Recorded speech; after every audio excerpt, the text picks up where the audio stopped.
आयु बस में बैठा बस यही सोच रहा था कि वो पहाड़ कैसे होंगे। आयु जो 15 साल का था, पिछले 3 साल से चंडीगढ़ में ही रह रहा था। फिर भी वो कभी हिमाचल की हसीन वादियों में नहीं गया था। पर उसका यह सपना इस स्कूल ट्रिप में पूरा होने वाला था। ढेर सारे लंच बॉक्सेस से खाना खाते हुए और अंताक्षरी खेलते हुए पूरा दिन बीत गया था। वो शिमला पहुंचने ही वाले थे कि पता नहीं कैसे उनकी बस जो कुछ मिनट पहले एकदम ठीक चल रही थी, उसमें से धुआं निकलने लगा। रात बहुत हो चुकी थी और बच्चे साथ में थे, तो सब टीचर्स ने मिलकर फैसला लिया कि वो पास में ही एक होटल के अंदर रुक जाएंगे और सुबह मैकेनिक को बुलाकर बस ठीक करवा कर शिमला के लिए वहां से निकल जाएंगे। वो लोग पास के एक होटल तक पहुंचे। वो होटल दोनों तरफ से बड़े बड़े पेड़ और पहाड़ों से घिरा हुआ था। सब टीचर्स ने बच्चों को होटल में अलग अलग कमरों में बांट दिया और डिनर के बाद सब सोने चले गए। आयु को अपने 2 दोस्तों अमन और रोहन के साथ कमरा मिला था और वो बहुत खुश था क्योंकि वो दोनों उसके काफी अच्छे फ्रेंड्स थे। आयु, अमन और रोहन जब कमरे में गए तो कमरे की खिड़की से उन्हें जंगल के बीचों बीच एक झील दिखाई दी। उन सभी को याद था कि कैसे पिछली स्कूल ट्रिप पर रात में 2 बच्चे ऐसे ही झील पर निकले थे और वो स्कूल के सबसे पॉपुलर बच्चे बन गए। तो उन तीनों ने भी प्लान बनाया कि इस बार वो भी कुछ कारनामा करेंगे। उन्होंने सोचा कि वो होटल से छुपके से निकल जाएंगे और उस झील पर जाकर फोटो खींचकर वापस आ जाएंगे। जैसे ही होटल का गार्ड सो गया, वो तीनों निकल गए। झील दिखने में तो होटल से ज्यादा दूर नहीं लग रही थी, पर वो तीनों करीब आधा 1 घंटा झील की तरफ चले जा रहे थे और जंगल का रास्ता था कि खत्म ही नहीं हो रहा था। ठंड बहुत ज्यादा बढ़ चुकी थी और उस सुनसान जंगल में उन तीनों की ठंड के मारे हालत खराब हो रही थी। उन्होंने अपना फोन चेक किया तो उसमें सिग्नल नहीं था। तब उन्हें लगा कि उन्हें झील का प्लान कैंसिल करके वापस होटल चले जाना चाहिए। अपने फोन की फ्लैशलाइट के सहारे वो वापस होटल का रास्ता ढूंढने लगे। रास्ता ढूंढते ढूंढते अमन और आयु, जो रोहन के थोड़ा आगे चल रहे थे, जब पीछे मुड़े तो उन्होंने देखा कि रोहन वहां था ही नहीं। तभी उन्हें अपने पास में से किसी के भागने की आवाज आई। वो बहुत घबरा गए, पर क्योंकि वो रोहन को अकेला नहीं छोड़ सकते थे, तो उन्होंने उस कदमों की आवाज का पीछा किया। वीरान और घने जंगल के बीच वो उन कदमों की आवाजों का पीछा करते गए, जो कुछ मिनटों बाद बंद हो गई। रोहन उनको अभी तक नहीं दिखा था और अमन और आयु अब बहुत ज्यादा डरने लगे थे। लेकिन तभी उन्हें ऐसी आवाज आई कि मानो कोई जमीन खोद रहा था। वो धीरे धीरे उस आवाज के पास गए और झाड़ियों के पीछे से उन्होंने देखा कि और कोई नहीं बल्कि रोहन ही जंगल में एक गड्ढा खोद रहा था। उन्होंने डर के मारे रोहन को पुकारा। रोहन उनकी तरफ मुड़ा और उन्हें गुस्से से भरी आंखों से देखने लगा। उसकी आंखें एकदम काली पड़ चुकी थीं, जैसे किसी ने उसके अंदर से आंखें ही निकाल ली हों। अमन रोहन के पास गया और उसने रोहन के कंधे पर हाथ रख के उससे पूछा कि उसे क्या हुआ है।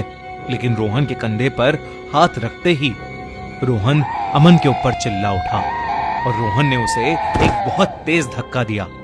अमन काफी दूर जाकर गिरा। रोहन के अंदर कोई अजीब सी शक्ति आ चुकी थी।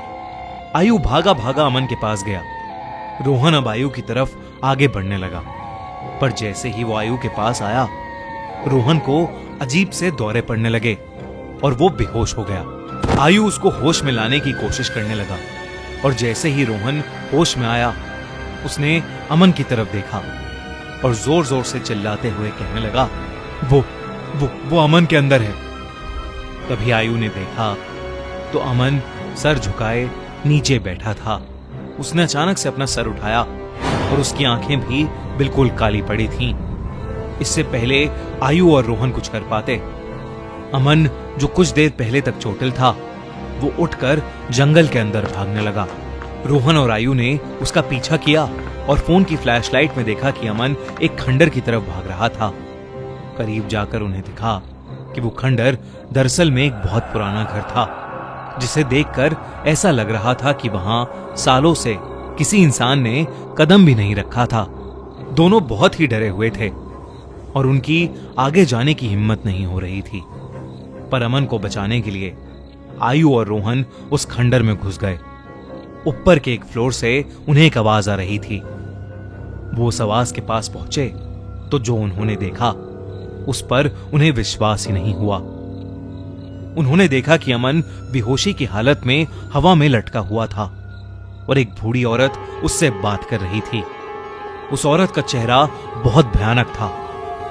उसकी आंखें एकदम काली थीं। खाल लटकी हुई और बिखरे हुए सफेद बाल उसे और डरावना बना रहे थे। वो दोनों उस औरत को देखते ही वहां से बाहर भागे। वो औरत भी उनके पीछे पीछे आने लगी। आयु और रोहन जल्दी से सीढ़ियों से नीचे उतरे और उस खंडर के घर के दरवाजे तक पहुंचे। उन्होंने जब मुड़कर एक बार पीछे देखा तो वो बूढ़ी औरत किसी कीड़े की तरह रेंगती हुई सीढ़ियों से उतर रही थी और उनके पास ही आ रही थी। वो किसी तरह वहां से निकलकर जंगल की ओर भागे और भागते चले गए।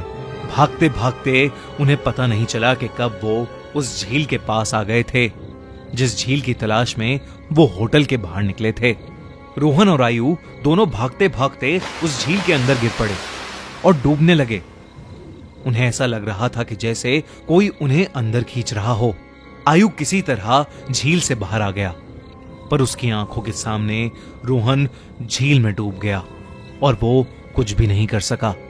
आयु ये सब देखकर इतना घबरा गया कि उसे चक्कर आने लगे और वो वहीं बेहोश होकर गिर पड़ा। आयु की जब सुबह आंख खुली तो वो उसी होटल के कमरे में था। वो भागकर बाहर गया तो बाहर पुलिस की बहुत सी टीम्स थीं और जमीन पर सफेद चद्दर में लिपटी हुई रोहन और अमन की लाश पड़ी थी। पुलिस ने तो इसे मर्डर घोषित कर दिया था, पर आसपास के रहने वालों ने बताया कि कई साल पहले उस जंगल में एक बूढ़ी औरत रहती थी। वहां उसका एक घर था। सभी से अलग वो औरत चैन से रहती थी। पर एक रोज उसके घर को कब्जाने के लिए पास के गांव के कुछ लोगों ने उसके साथ बदसलूकी की और उसे मारकर उस झील में फेंक दिया। तब से कोई भी इंसान रात में जंगल की ओर या उस झील के पास नहीं जाता। कहते हैं कि उस बूढ़ी औरत की आत्मा अभी भी वहां अपने बदले के लिए भटकती है। काश ये बात इन तीनों दोस्तों को पता होती तो शायद आज आयु के साथ साथ रोहन और अमन भी जिंदा होते। हमारी